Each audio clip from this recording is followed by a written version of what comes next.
శ్రీ మహాగణాధిపతియే నమః. శ్రీ గురుభ్యో నమః. శ్రీ మాత్రే నమః.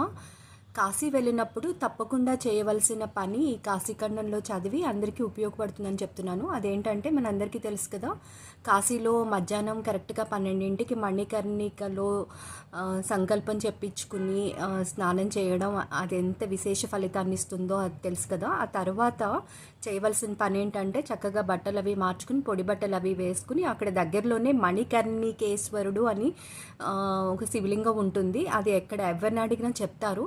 సో మణికర్ణికలో స్నానం చేసి ఈ మణికర్ణికేశ్వరుని దర్శించుకుంటే వాళ్ళకి పునర్జన్మ ఉండదు అని సాక్షాత్తు విష్ణు చెప్పాడు.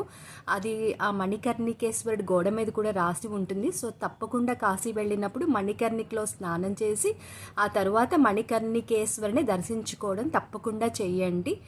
కాశీ వెళ్ళే వాళ్ళకి విషయం చెప్పండి. సర్వం శ్రీ విశ్వేశ్వరార్పణమస్తు.